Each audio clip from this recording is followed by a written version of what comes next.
اور ایک آیت ہے سورہ بقرہ کی 124 میں خیال سے پہلے سے پارے کے ختم ہونے سے تھوڑا پہلے، وَإِذِ ابْتَلَىٰ إِبْرَاهِيمُ رَبُّهُ بِكَلِمَاتٍ فَأَتَمَّهُنَّ قَالَ إِنِّي جَاعِلُكَ لِلنَّاسِ إِمَامًا قَالَ وَمِن ذُرِّيَّتِي قَالَ لَا يَنَالُ عَهْدِ الظَّالِمِينَ۔ اس کا ترجمہ جو مولانا مودودی صاحب کے ترجمے سے میں پڑھ رہا ہوں کہ جب ابراہیم علیہ السلام کو ان کے رب نے کئی باتوں سے آزمایا اور انہوں نے سب کو پورا کر دیا، تو اللہ نے فرمایا میں تمہیں لوگوں کا امام بنا دوں گا۔ عرض کرنے لگے میری اولاد کو، فرمایا میرا وعدہ ظالموں سے نہیں۔ یہ آیت سمجھ میں نہیں آ رہی میری۔ اس کے بعد وہ دوسری آیت میں نے بتائی تھی سورہ بقرہ کی ہے، سپارہ 1 کی، وَإِذِ ابْتَلَىٰ إِبْرَاهِيمُ رَبُّهُ بِكَلِمَاتٍ فَأَتَمَّهُنَّ۔ اچھا، اس میں کیا سوال ہے؟ اس کا ترجمہ میں دوبارہ پڑھ دیتا ہوں کہ جب ابراہیم علیہ السلام کو ان کے رب نے کئی باتوں سے آزمایا اور انہوں نے سب کو پورا کر دیا، تو اللہ نے فرمایا کہ میں تمہیں لوگوں کا امام بنا دوں گا۔ عرض کرنے لگے میری اولاد کو، فرمایا میرا وعدہ ظالموں سے نہیں۔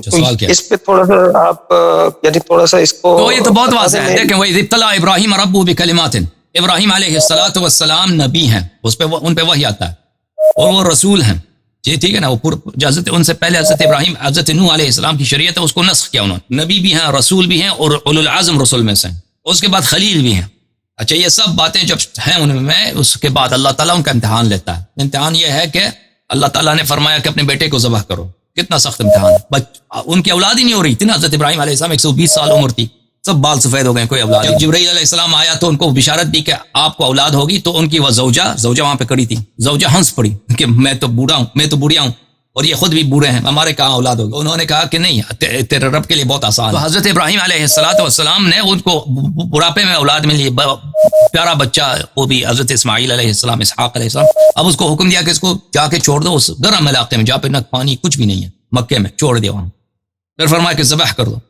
اچھا، یہ سب اللہ کی جانب سے حکم ہے۔ وَإِذِ ابْتَلَىٰ إِبْرَاهِيمَ رَبُّهُ بِكَلِمَاتٍ فَأَتَمَّهُنَّ۔ ابراہیم علیہ السلام کی بہت سارے ابتلاء اور امتحانات کے بعد اللہ تعالیٰ نے ان کو، جب یہ انہوں نے سب امتحانات میں وہ پاس ہو گئے، تو اللہ نے ان کو امامت دی ہے۔ انی جاعلک للناس اماما، میں تجھے لوگوں کے لیے امام بناتا ہوں۔ تو پتہ یہ چلا عزیزو کہ امامت جو ہے نبوت سے بھی افضل ہے، رسالت سے بھی افضل ہے، اور جو انبیاء اولو العزم ہیں ان سے بھی امامت کا رتبہ بلندتر ہے۔ کیوں؟ واضح ہے، کیونکہ اگر اس سے نیچے ہوتا تو پھر یہ ابراہیم علیہ السلام کے لیے کوئی انعام تو تھوڑی تھا۔ اگر آپ ایک جنرل کو کرنیل بناتے ہیں تو یہ تو اس کی ڈیگریڈیشن ہے، اس کی بے عزتی ہے۔ جنرل کو آپ نے کرنیل بنایا، ہاں ایک جنرل کو آپ فیلڈ مارشل بنا دیں تو یہ اس کے لیے عزت ہے، ٹھیک ہے نا۔ تو ابراہیم علیہ السلام جو اولو العزم نبی ہیں، اولو العزم رسول ہیں، ان کو امامت کا مقام دیا جاتا ہے۔ تو یہ نفس قرآن ہے کہ امامت افضل ہے۔ تو ابراہیم علیہ السلام جواب میں کہتا ہے وہ من ذریتی، میرے جو اولاد ہیں، ذریہ ہیں، ان کو بھی امامت دے دیجیے۔ تو پتہ یہ چلا کہ پھر امامت جو ہے لوگوں کے ہاتھ میں نہیں ہے، امامت لوگوں کے ہاتھ میں نہیں ہے۔ اگر امامت لوگوں کے ہاتھ میں ہوتا تو ابراہیم علیہ السلام کو ضرورت نہیں تھی کہ اللہ سے کہتا کہ میرے بیٹوں کو امام بنا دو، وہ خود اس کو بناتے نا، خود امام ہے، وہ بنا لیتے، اس سے مشورے کی ضرورت ہی نہیں، خود امام ہے۔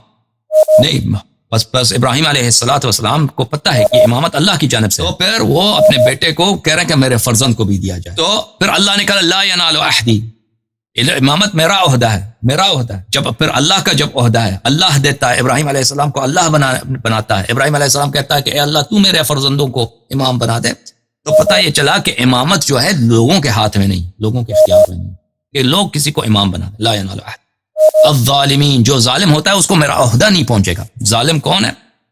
جو بھی شخص گناہ کرتا ہے وہ ظالم ہے، جو بھی شخص شرک کرتا ہے وہ گناہ ہے، ٹھیک ہے نا۔ تو پتہ یہ چلا کہ کسی زندگی میں، قرآن مجید میں ہے ان الشرک لظلم عظیم، شرک جو ہے بہت عظیم ظلم، ان الشرک لظلم عظیم یا بنی لا تشرک باللہ فان الشرک ظلم عظیم۔ اے میرے بیٹے، حضرت لقمان علیہ السلام کی وصیت اپنے بیٹے کو کہ شرک نہ کرنا، شرک ظلم عظیم ہے۔ تو جو لوگ شرک سے ملوث تھے، بلکہ وہ جو معصوم نہیں ہے، وہ ہر ظالم تو ہوتا ہے، کبھی وہ اپنے بیٹے پہ ظلم کرے گا جو غیر معصوم ہے، کبھی اپنی بیوی پہ ظلم کرے گا، کبھی اپنے پڑوسی پہ ظلم کرے گا، کیونکہ جب اس سے دوسروں کا حق ضائع ہو جاتا ہے تو ان پہ ظلم ہے۔ کبھی اپنے نفس پہ ظلم کرے گا جب گناہ کرتا ہے۔ ربنا انا ظلمنا انفسنا وان لم تغفر لنا وترحمنا، کہ ہم نے گناہ کیا، ہم نے اپنے نفس پہ ظلم کیا، تو گناہ جو ہے ظلم ہوتا ہے۔ تو اس لیے غیر معصوم کو یہ عہدہ نہیں ملے گا، جو معصوم ہوگا اس کو ملے گا۔ ٹھیک ہے نا. پر پتہ یہ چلا کہ امامت، نبوت، رسالت اور اولو العزم رسالت سے بالاتر ہے. یہ اللہ کی جانب سے عہدہ ہے، عطا اللہ کرتا ہے. عطا جب اللہ کرتا ہے غیر معصوم کو نہیں ملے گا. غیر معصوم، جو معصوم ہوگا اس کو ملے گا. ابراہیم علیہ السلام کی دعا ہے. تو اس امت میں نسل ابراہیم علیہ السلام سے جو معصوم ہوگا وہ امام ہوگا. وہ کون ہے؟ انما یرید اللہ لیذھب عنکم الرجس اہل البیت ویطہرکم تطہیرا. صحیح ہے بھائی؟ صحیح.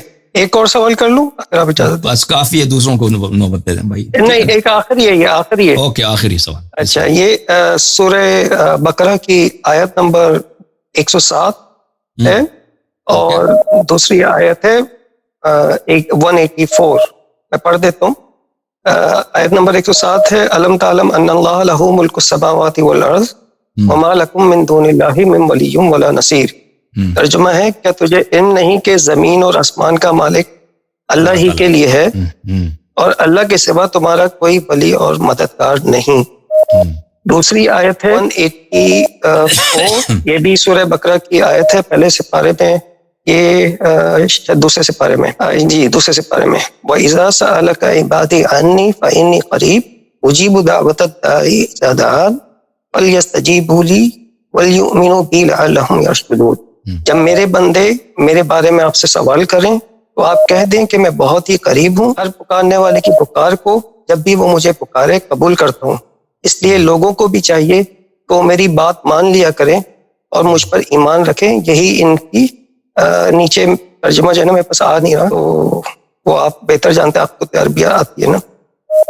تو یہ دو آیت جو ہے نا، اس میں جو مینلی جو میرا سوال تھا وہ یہ تھا کہ اللہ تعالیٰ کہہ رہے کہ تمہارا کوئی ولی اور مددگار نہیں اللہ کے سوا نا.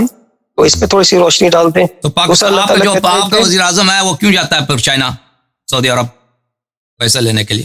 یہ تو آپ اسی سے پوچھ لیں. وہ تو پھر مشرک ہو گیا نا. آپ خود اپنی زندگی میں بہت انسان کی زندگی نہیں چلتی اگر آپ کسی دوسرے سے مدد نہ لیں. زندگی چلتی ہے بھائی. So what should I do? Should I say this ayat is not correct? نہیں، this ayat is correct. دیکھیں، اللہ کے علاوہ میری سمجھ میں نہیں آ رہی. اللہ کے علاوہ کوئی نصرت کرنے والا نہیں ہے. اللہ، لیکن وہ شخص جس کو اللہ نے توفیق دیا کہ آپ کی نصرت کریں، ٹھیک ہے نا، جس کو اللہ نے توفیق دیا کہ آپ کو نصرت کریں، تو وہ بھی اس کی نصرت بھی اللہ کی جانب سے ہے. ٹھیک ہے نا، وہ خود اب اس کی اپنی ذات سے نہیں ہے. جو شخص مثلا وہ آپ کو کوئی ڈاکٹر ہے، کوئی گولی وغیرہ آپ کو دے دیتا ہے، یا آپ کو قرضے کی ضرورت ہے، ایک شخص آپ کو قرضہ دے دے، یا کوئی آپ جا نہیں سکتے کہیں، وہ آپ کو اپنی گاڑی میں وہ اٹھا کر لے کے جاتا ہے. یہ سب اللہ کی نعمتیں ہیں، اللہ تعالیٰ کی جانب سے. اللہ تعالیٰ نے اسباب بنائے ہیں نصرت کے اور مدد کے اسباب بنائے. وہ ان اسباب کے بغیر انسان زندگی نہیں کر سکتا دنیا کی جانب سے. یہ اسباب جو ہیں شیطان نے نہیں بنائے، یہ اللہ کی نعمتیں ہیں اسباب. اب دیکھیں، اب اسباب کے مختلف درجات ہیں. بعض اسباب ہیں دنیاوی ہیں، بعض اسباب دنیاوی ہیں. مثلا میں ڈاکٹر کے پاس گیا، پیٹ میں درد ہے، ڈاکٹر صاحب نے دیکھ لیا، ٹیسٹ کیا، بھائی بلڈ لے لیا، اس کے بعد اس نے گولی دے دی. یہ دنیاوی اسباب ہیں. بھائی گھر میں کھانا نہیں ہے، میں گیا دکان سے، بھائی وہ پھل وغیرہ خرید لیا، کھانا خرید لیا افطار کے لیے، ٹھیک ہے نا. وہ دکان میں جو ہیں وہ اسباب اللہ کی جانب سے دنیاوی اسباب ہیں. دکان والے کو اللہ نے توفیق دی کہ وہ دکان اپنا کھول. میرے پاس اگر پیسے نہیں تو اس نے مجھے قرضے میں دے دیا، روٹی وغیرہ لے کے جاؤ. یہ دنیاوی اسباب ہیں. اور بعض اسباب ان سے بالاتر ہیں، بعض اسباب ان سے بالاتر ہیں. وہ رسول اللہ صلی اللہ علیہ وسلم، وہ بھی اللہ کی جانب سے وسیلہ ہے، وہ بھی اللہ کی جانب سے سبب ہے. اب میرے گناہ کی مغفرت نہیں ہوتی، میں رسول اللہ صلی اللہ علیہ وسلم کا واسطہ دیتا ہوں، یا رسول صلی اللہ علیہ وسلم سے کہتا ہوں یا رسول اللہ آپ دعا کیجئے، اگر آپ دعا کریں گے تو اللہ مجھے معاف کر دے گا. تو اللہ معاف کر دے گا، کیونکہ اللہ نے ان کو وسیلہ بنایا، باپ بنایا، اللہ نے ان کو رحمت کا دروازہ بنایا. ٹھیک ہے نا. اب میرا بیٹا نہیں ہوتا، یا رسول اللہ آپ جو اللہ سے دعا کرو، اللہ مجھے بیٹا دے دو. مجھے اللہ نے بیٹا دے دیا، میں خود دعا کروں شاید قبول نہ ہو جائے. اللہ نے، میں ان سے کہتا ہوں وہ کر دیں دعا. یا رسول اللہ صلی اللہ علیہ وسلم میرے آنکھ میں درد ہے، ٹھیک ہے، عیسیٰ ابن مریم علیہ السلام اگر مس کرتے تو وہ شفا ہو جاتی، آپ بھی مس کریں، آپ نظر ڈالیں. انہوں نے نظر ڈال لیا، شفا ہو گیا. بھائی دیکھیں، اللہ تعالیٰ شافی ہے، اللہ تعالیٰ شافی ہے. گولی بھی شافی ہے، گولی بھی شافی ہے، اللہ تعالیٰ بھی شافی ہے، ڈاکٹر بھی شافی ہے نا. لیکن یہ سب دوسروں کی جو شفا ہے اللہ کی طرف سے ہے، اللہ تعالیٰ کی جان، اللہ تعالیٰ نے یہ اسباب بنائے. اگر اب میں کہتا ہوں نا، میرا عقیدہ یہ ہے کہ اگر پیٹ میں درد ہے تو یہ گولی کھا لو، یہ اس کے لیے مفید ہے. اب یہ شرک نہیں ہے. کوئی پاگل کہے گا کہ یہ مشرک، اللہ بھی شافی، یہ بھی شافی، یہ مشرک ہو گئے. یہ کوئی شرک نہیں ہے، یہ سبب اللہ نے بنایا. یہ اللہ کی رحمت ہے، اللہ کی نعمت ہے. اسی طرح جو ایک گولی ہے، ایک کافر گولی بناتا ہے، ہندو بناتا ہے گولی، ٹھیک ہے نا، وہ اگر سبب ہے تو رسول اللہ صلی اللہ علیہ وسلم بھی سبب ہے. وہ سبب عظیم ہے, وہ سبب بے نہایت ہے. جو رسول صلی اللہ علیہ وسلم اہل بیت الطاہرین علیہم السلام ہے, وہ اللہ نہیں ہے, اللہ نہیں ہے, لیکن اللہ نے ان کو اپنے رحمت کا دروازہ بنایا. ٹھیک ہے, سمجھ میں آئی بات آپ کو؟ اوکے جی, بہت بہت اوکے. شکریہ. اگر ان آیات کو آپ وہابیت پہ چلے نا تو پھر چھوڑ دیں زندگی, کیونکہ اگر کسی دوسرے سے مدد لیا تو مشرک ہو گئے. خود وہابی زندگی کر سکتے ہیں دنیا میں. وہابی دنیا میں زندگی ہوتی ہے ان کی, بغیر دوسرے سے مدد لیے ہوئے.